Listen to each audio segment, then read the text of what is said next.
وقف بنا الحديث بالأمس عند مبحث كلمات قرآنية لها وضع خاص على رواية حفص.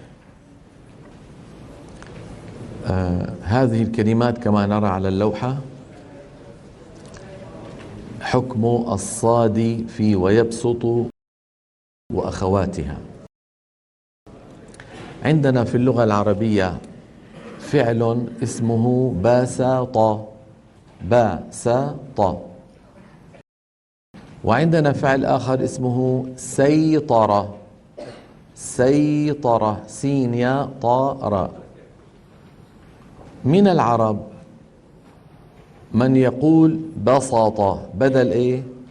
بسط، يفخمون السين حتى تصير صادا تأثرا بالطاء بعدها، فيقولون بسط بدل أن يقولوا ايه؟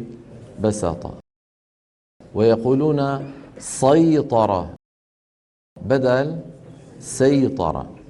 وعلى لهجة هؤلاء القبائل العربية جاءت بعض الكلمات في القرآن الكريم، منها قوله تعالى في البقرة: والله يقبض ويبسط، كتبت في المصحف الشريف بالصاد على لهجة تلك القبائل العربية التي تفخم السين فتحولها إلى صاد. ورويت لنا تلاوة بالسين وبالصاد، فمن قرأها بالسين على الأصل، ومن قرأها بالصاد فعلى لهجة تلك القبائل العربية وموافقة لرسم المصحف. والله يقبض ويبسط. خلاصة الكلام: الفعل هذا والله يقبض ويبسط روي بالصاد وبالسين. حفص من طريق الشاطبية يقرأها بإيه؟ بالسين فقط، بالسين فقط.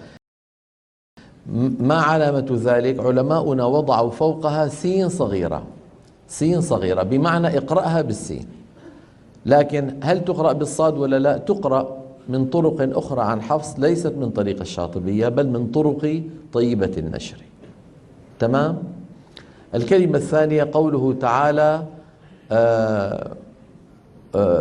بسطة فاذكروا بسورة الأعراف، بسورة الأعراف بسطة فاذكروا. أيضا هذه بسطة مشتقة من بسطة، كتبت في المصحف الشريف بالصاد، فمن قرأها بسطة بالسين يكون قد راعى الأصل، طبعا الأصل والرواية.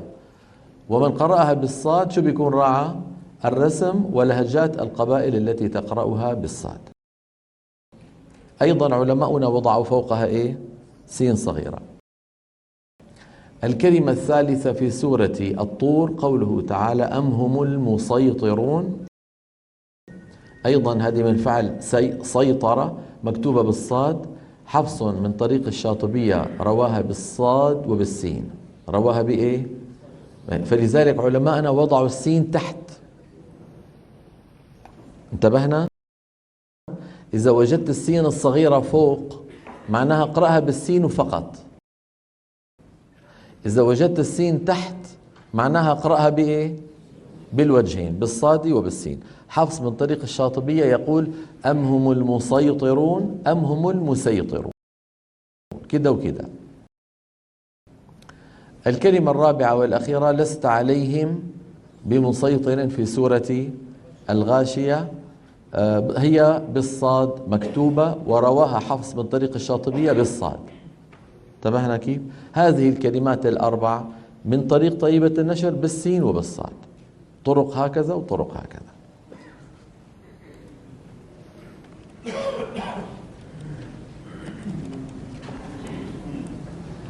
حكم الصاد في ويبسط وأخواتها. في اللغة العربية فعلان: بسط وسيطر. ومن العرب من يفخم السين في هذين الفعلين لمجاورتهما الطاء المستعلية المطبقة، فيقول بسط سيطر. وعلى لهجة هذه القبائل كتبت في المصحف الشريف 4 كلمات بالصاد، وقد رواها بعض القراء بالسين على الأصل، وبعضهم بالصاد اتباعا لرسم المصحف وموافقة للهجة تلك القبائل. ومذهب حفص عن عاصم من طريق الشاطبية فيها كما يلي: قوله تعالى ويبسط في البقرة، وقوله بسطة في الأعراف، فروى حفص هاتين الكلمتين بالسين فقط. شايفين السين وين موضوعة؟ السين موضوعة فوق الصاد، معناها قرأها بالسين فقط. قوله تعالى أم هم المسيطرون تقرأ بالصاد وبالسين، ولكن النطق بالصاد أشهر، لذلك علماءنا وين وضعوا السين؟ تحت. أما الكلمة الرابعة والأخيرة فهي قوله تعالى لست عليهم بمسيطر في الغاشية، تقرأ لحفص من طريق الشاطبية بالصاد فقط. واضح إخواني؟ لذلك بالغاشية ما بتلاقي في سين صغيرة لا فوق ولا تحت.